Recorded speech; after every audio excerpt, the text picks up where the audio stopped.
دنیا کو پیدا فرمایا اور دنیا کو چلانے کے لیے اس کے لیے کچھ نظام مقرر کیا، کچھ طور، کچھ طریقے۔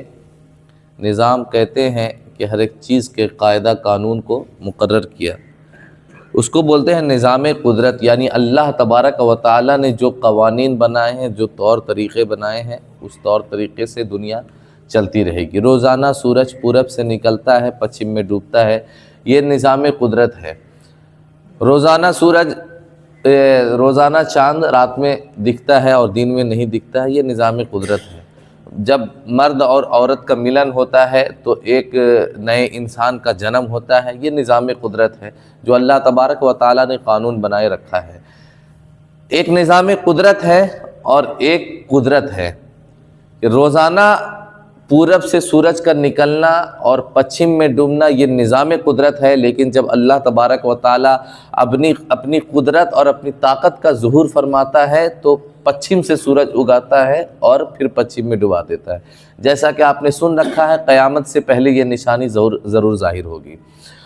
اللہ تبارک و تعالیٰ کا یہ نظام ہے، قانون ہے کہ مرد اور عورت کا جب ملن ہوتا ہے تب ایک بچے کی ولادت ہوتی ہے، ایک انسان کی ولادت ہوتی ہے۔ لیکن اللہ تبارک و تعالیٰ جب اپنی قدرت کا ظہور فرماتا ہے، جب اپنی طاقت کا ظہور فرماتا ہے تو بغیر مرد اور بغیر انسان کے اللہ تبارک و تعالیٰ حضرت آدم کو پیدا فرماتا ہے۔ جب اپنی قدرت کا ظہور فرماتا ہے تو بغیر عورت کے ایک عورت کو، ایک انسان کو جنم دیتا ہے، حضرت حوا کو حضرت آدم کے پسلی سے پیدا فرماتا ہے۔ جب اللہ تبارک و تعالیٰ اپنی قدرت کا ظہور فرماتا ہے، اپنی طاقت کا ظہور فرماتا ہے تو بغیر مرد کے چھوئے کسی عورت کے جسم سے ایک انسان کو جنم دیتا ہے، جس کو حضرت عیسیٰ علیہ السلام ہم لوگ جانتے ہیں۔ بغیر مرد کے چھوئے ہوئے ہی اللہ تبارک و تعالیٰ نے ایک عورت سے ایک مرد کو جنم دیا۔ تو یہ اللہ تبارک و تعالیٰ کی قدرت ہے۔ حالانکہ نظام قدرت یہ ہے، قوانین یہ کہتا ہے کہ مرد اور عورت کا جب ملن ہوتا ہے تب اس کے بعد جو ہے ایک انسان کا جنم ہوتا ہے۔ لیکن اللہ تبارک و تعالیٰ کی طاقت اور قدرت سے کوئی چیز بعید نہیں ہے۔ نظام قدرت یہ ہے کہ آگ ہر ایک چیز کو جلا بھنا کر کے اس کو راکھ کر دیتی ہے، راکھ بنا دیتی ہے۔ لیکن اللہ تبارک و تعالیٰ جب اپنی قدرت کا ظہور فرماتا ہے تو آگ کو گلزار بنا کر کے بستر کی طرح نرم فرما دیتا ہے۔ تو یہ اللہ تبارک و تعالیٰ کی قدرت ہے اور نظام قدرت ہے۔ نظام قدرت یہ ہے کہ جب انسان کو سانس آنا بند ہو جائے، ہوا کے آنے کا ذریعہ ختم ہو جائے تو انسان مر جاتا ہے۔ لیکن جب اللہ تبارک و تعالیٰ اپنی قدرت اور اپنی طاقت کا ظہور فرماتا ہے تو حضرت یونس علیہ السلام کو کئی دنوں تک مچھلی کے پیٹ میں زندہ رکھتا ہے۔ تو یہ اللہ تبارک و تعالیٰ کی قدرت اور نظام قدرت۔ نظام قدرت اس کو بولتے ہیں جو فطرت ہے۔ عام طور سے انسان جس طرح جیتے ہیں، جس طرح چل رہی ہے دنیا، اس کو نظام قدرت کہتے ہیں۔ انسان کو بھوک بھی لگتی ہے، یہ نظام قدرت اور فطرت ہے کہ جب انسان ہے تو اس کو بھوک لگے گی۔ لیکن اللہ تبارک و تعالیٰ اگر چاہے تو انسان مہینوں مہینہ اور سالوں سال نہ کچھ کھائے تب بھی وہ زندہ رہتا ہے۔ جیسا کہ حضرت سورہ کہف میں آپ نے جو ہے ان لوگوں کا واقعہ سنا ہوگا، اصحاب کہف کا واقعہ، کہ 300 سال تک سوئے رہے وہ۔ اللہ تبارک و تعالیٰ کی یہ قدرت ہے۔ قدرت کی جب اللہ تبارک و تعالیٰ اپنی قدرت کی نشانی ظاہر فرماتا ہے تو پھر اس کی قدرت سے کوئی چیز بعید نہیں۔ نظام قدرت یہ ہے کہ انسان پہلے پیدا ہوگا، پھر اس کے بعد جو ہے دھیرے دھیرے پروان چڑھے گا، 2 سال 3 سال 4 سال پہنچے گا، تب وہ کچھ بولنا شروع کرے گا، صحیح ڈھنگ سے بولنا اور سمجھنا شروع کرے گا۔ لیکن جب اللہ تبارک و تعالیٰ اپنی قدرت اور طاقت کا ظہور فرماتا ہے تو جو بچہ ابھی پیدا ہوا ہے، ابھی اس کو 1 ہفتے 10 دن یا 1 مہینہ بھی نہیں گزرا، وہ بچہ بولنا شروع کر دیتا ہے، ٹھیک ہے، اور سوالوں کا جواب بھی دیتا ہے۔ اب اسی واقعے کی طرف چلتے ہیں۔ یہ دنیا میں کچھ ایسے واقعات پیش آئے ہیں کہ بچہ گہوارے اور گودی میں ہے اور بولنا شروع کر دیا ہے۔ اب آئیے اس کو جو ہے کتابوں کی روشنی میں دیکھتے ہیں اور جانچتے ہیں۔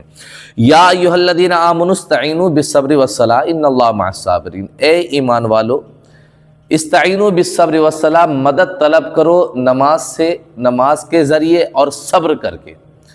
ان اللہ مع الصابرین، کیوں؟ اللہ تبارک و تعالیٰ بے شک صبر کرنے والوں کے ساتھ ہے۔ اگر تم مصیبت میں صبر کرو گے اور نماز پڑھ کے دعا کرو گے تو اللہ تبارک و تعالیٰ تمہارے ساتھ ہے، تمہاری دعا کو قبول فرمانے والا ہے۔ حضرت ابو ہریرہ رضی اللہ تعالیٰ عنہ فرماتے ہیں کہ رسول اللہ صلی اللہ تعالیٰ علیہ وسلم نے فرمایا 3 شیر خوار بچوں نے گہوارے یعنی ماں کی گود میں کلام کیا، 3 بچہ پوری دنیا میں. یہ کون بول رہا ہے؟ حضور فرما رہے ہیں. ٹھیک ہے، یہ روایت کن کی ہے؟ حضرت ابو ہریرہ کی ہے، جن کے ذریعے حضرت ابو ہریرہ کے ذریعے سب سے زیادہ احادیث روایت کی جاتی ہے. یہ صحابیوں میں سے سب سے زیادہ قوت حافظہ کے تعلق سے یہ سب سے زیادہ مضبوط ہیں. انہوں نے فرمایا کہ ایک مرتبہ میں نے حضور کی بارگاہ میں عرض کیا، رسول اللہ میں باتیں آپ سے سنتا ہوں، آپ کی بارگاہ میں رہتا ہوں، باتیں سنتا ہوں، میں بھول جاتا ہوں. ٹھیک ہے، تو حضور نے فرمایا اچھا ٹھیک ہے، اپنی چادر بچھا دو. چادر بچھا دی حضرت ابو ہریرہ نے. حضور نے 3 مرتبہ جو ہے اپنے لپہ بنا کر کے اس میں ڈالا، 3 مرتبہ ڈالا. آپ کہا ابو ہریرہ ایک کام کرو، اب اس کو اٹھا کر کے اپنے سینے سے لگا لو. حضرت ابو ہریرہ نے لگا لیا. اس دن سے حضرت ابو ہریرہ خود روایت کرتے ہیں کہ اس دن سے میں نے حضور کی جتنی باتیں سنی ایک بھی بات میں آج تک نہیں بھولا. تو یہ قوت حافظہ کا عالم ہے. قوت حافظہ کے تعلق سے حضرت ابو ہریرہ پہچانے جاتے ہیں. حضرت ابو ہریرہ روایت کر رہے ہیں رسول اللہ سے کہ حضور صلی اللہ تعالی علیہ وسلم نے ارشاد فرمایا کہ 3 شیر خوار بچوں نے، شیر خوار کہتے ہیں دودھ پیتے بچے کو، 3 شیر خوار بچوں نے گہوارے یعنی ماں کی گود میں کلام کیا ہے، یعنی بات چیت کی ہے. ایک حضرت عیسیٰ علیہ السلام اور بنی اسرائیل کے 2 بچے، بنی اسرائیل کے 2 بچے، قوم بنی اسرائیل کے. رسول اللہ صلی اللہ تعالی علیہ وسلم نے فرمایا کہ بنی اسرائیل کے ایک عابد و زاہد آدمی جن کا نام جریح تھا، جن کا نام جریح تھا، وہ بہت بڑا عابد و زاہد تھا. وہ نماز پڑھ رہے تھے، دوران نماز ان کی ماں نے آ کر انہیں پکارا. دوران نماز ان کی ماں نے آ کر انہیں پکارا، اے جریح. جریح نے ماں کی پکار کا کوئی جواب نہیں دیا. نماز پڑھ رہے تھے وہ، ان کو دل میں سوچنے لگے میں ماں کی پکار کا جواب دوں تو کیسے دوں، میں تو نماز پڑھ رہا ہوں. صحیح بات ہے. ایک مرتبہ پھر ان کی ماں آئیں اور اب انہوں نے کہا کیا ہے، دوبارہ ان کی ماں نے پکارا تھا. ٹھیک ہے، کہتے ہیں ایک مرتبہ پھر ان کی ماں آئی اور اب انہوں نے کہا یا اللہ، جریح کو اس وقت تک موت نہ دینا جب تک وہ کسی فاحشہ بدکار عورت کو نہ دیکھ لے. ان کی ماں دوبارہ آئی اور ان کو پکاری. وہ تو روم میں نماز پڑھ رہے تھے، ان کو پتہ نہیں چلا. اب جب جواب نہیں دیے وہ، تو ان کی ماں جو ہے غلط الفاظ بول کر چلی گئی. کیا بول دی؟ گویا کہ وہ دعائے ہلاکت کر دی ان کے لیے. کہتے ہیں ماں کی پکار کا جواب دوں تو کیسے دوں؟ تو کہتے ہیں کہ جب ان کی ماں کا پکار وہ جواب نہ دے سکے تو کہتے ہیں یا اللہ، اس کی ماں دعا کرتی ہے جریح کو اس وقت تک موت نہ دینا جب تک وہ کسی فاحشہ یعنی کہ بدکار عورت کو نہ دیکھ لے. جب تک وہ کسی بدکار عورت کو نہ دیکھ لے، سامنا نہ کر لے اس کا، اس وقت تک اس کو موت نہ دینا. چنانچہ ایک دن جریح اپنی عبادت گاہ میں تھے. ایک فاحشہ عورت آئی اور بدکاری کرنے کی دعوت دی، زنا کرنے کی دعوت دی، لیکن آپ نے انکار کر دیا. وہ ایک چرواہے کے پاس چلی گئی. اب عورت نے کیا کیا؟ عورت نے سب سے پہلے آفر پیش کیا کہ میرے ساتھ زنا کرو. وہ عابد و زاہد تھے، اللہ سے ڈرتے تھے، انہوں نے انکار کر دیا. تو اب عورت نے کیا کیا؟ ایک چرواہے کے پاس چلی گئی جو بکریاں چراتا ہے یا بھیڑ وغیرہ چلاتا ہے. چرواہے کے پاس چلی گئی اور خود کو اس کے حوالے کر دیا. پھر اس نے ایک بچہ جنم دیا. جو زنا ہوا اسی زنا سے اس نے ایک بچہ جنم دیا اور اس بچے کو حضرت جریح سے منسوب کر دیا. عورت نے کیا کہا؟ یہ بچہ جو ہے جریح کا بیٹا ہے، میں نے جریح سے زنا کیا ہے، جریح کا ہی یہ بیٹا ہے، منسوب کر دیا. لوگوں کو جب یہ بات معلوم ہوئی تو وہ حضرت جریح کے پاس آئے، خوب برا بھلا کہا اور ان کا عبادت خانہ توڑ کر انہیں باہر نکال دیا. لوگوں کو عورت نے کہا اور لوگوں نے مان لیا کہ یہ جریح کا بیٹا، اور ان کے ساتھ جو ہے بدتمیزی کرنے لگے. ان کا عبادت خانہ توڑ دیا اور اس کے بعد جو ہے ان کو گھر سے باہر نکال دیا. حضرت جریح نے وضو کیا. اب بتاتے ہیں کہ اللہ سے مدد مانگی جائے تو کیسے مانگی جائے. حضرت جریح نے وضو کیا، نماز پڑھی، پھر نماز سے فارغ ہونے کے بعد اس بچے کے پاس آئے اور پوچھا اے بچہ تیرا باپ کون ہے؟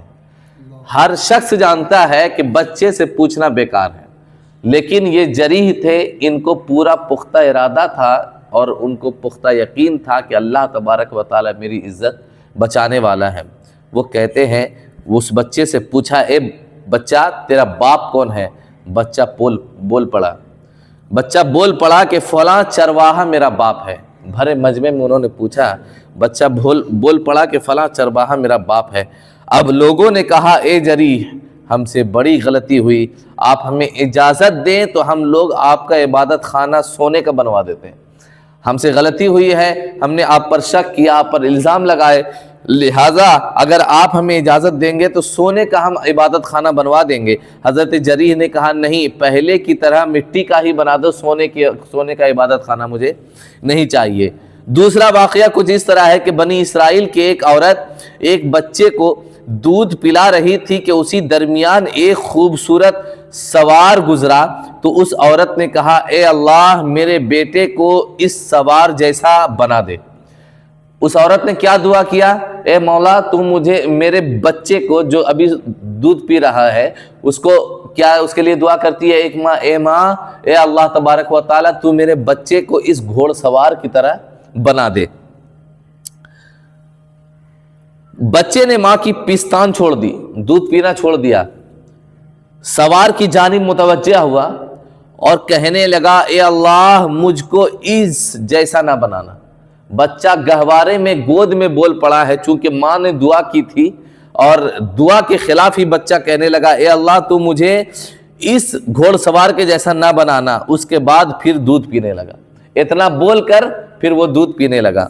پھر اس کے پاس سے ایک باندی کا گزر ہوا, وہ عورت کہنے لگی اے اللہ تو میرے بیٹے کو اس جیسا نہ بنانا, یعنی اس جیسا غریب اور فقیر نہ بنانا, کسی کا غلام نہ بنانا. گھوڑ سوار تھا, گویا کہ وہ بادشاہ تھا, تو بادشاہ کی طرح ہر ماں باپ کی خواہش ہوتی ہے کہ میرا بچہ اپنے وقت کا بہت بڑا امیر اور دولت مند بنے. تو اب ماں نے دیکھا, دعا کر دیا کہ اس جیسا دولت والا بن جائے, تو بچے نے کہا کہ مجھے اس جیسا دولت والا نہ بنانا. اب ایک عورت آئی ہے جو باندی ہے, غریب ہے, اب ماں نے دیکھا کہ میرا بچہ ایسا غربت میں رہے گا, تو وہ دعا کرتی ہے. کیا دعا کرتی ہے, اے مولا تو میرے بچے کو اس باندی کے جیسا نہ بنانا. تو عورت نے بچے سے کیا ہے جیسا نہ بنانا. لڑکے نے پھر دودھ پینا چھوڑ دیا, دودھ پی رہا تھا, جب یہ دعا سنا بچے نے تو پھر دودھ پینا چھوڑ دیا اور کہا اے اللہ, اے میرے اللہ مجھ کو اسی جیسا بنانا, مجھ کو اس باندی جیسا بنانا. عورت نے بچے سے پوچھا ایسا تو کیوں کیا, ایسا تم دعا کیوں کر رہے ہو؟ تو اس نے جواب دیا وہ سوار ظالموں میں سے تھا, جس کو تم امیر سمجھ رہی تھی, جس کو تم باعزت سمجھ رہی تھی, بچہ ہے, اس کو کچھ علم نہیں ہے. لیکن دیکھیے جب اللہ تبارک و تعالی اپنی قدرت کا ظہور فرماتا ہے, اپنی طاقت کا ظہور فرماتا ہے, تو بچے کو علم بھی آ جاتا ہے, بولنے کی صلاحیت بھی آ جاتی ہے, سوال کا جواب بھی دینے آ جاتا ہے. عورت اپنے بچے سے سوال کر رہی ہے اور بچہ اس کا جواب بھی دے رہا ہے. اس نے جواب دیا کہ وہ سوار جس کو تم دیکھ کر کے عش کر رہی تھی اور اپنے بچے کے لیے اس کے لیے تم دعائیں کر رہی تھی, وہ سوار ظالموں میں سے تھا, لہٰذا میں ظالم بننا نہیں چاہتا ہوں. اور اس عورت کو لوگ چور کہتے ہیں, اس عورت کو لوگ چور کہتے ہیں, حالانکہ وہ ایسا کچھ بھی نہیں کرتی, یعنی یہ عورت نیک ہے, پرہیزگار ہے, اس کو لوگ چور سمجھتے ہیں. لہٰذا مجھے اللہ تبارک و تعالیٰ اس جیسا بنا دے, لیکن وہ سردار ظالموں جیسا نہ بنائے. تو یہ دو بچے تھے جو بنی اسرائیل کے دو بچے تھے. حضور نے فرمایا کہ ان بچوں نے کلام کیا ہے. اب تاریخ میں ایک ایسا بچہ گزرا ہے جس نے اور کلام کیا ہے. انشاءاللہ اب اس تعلق سے کل گفتگو ہوگی. حضرت عیسیٰ کا واقعہ اب یہاں سے شروع ہونے والا ہے اور حضرت مریم کا واقعہ شروع ہوگا. اللہ تبارک و تعالی ہمیں علم دین حاصل کرنے کی توفیق عطا فرمائے. بسم اللہ.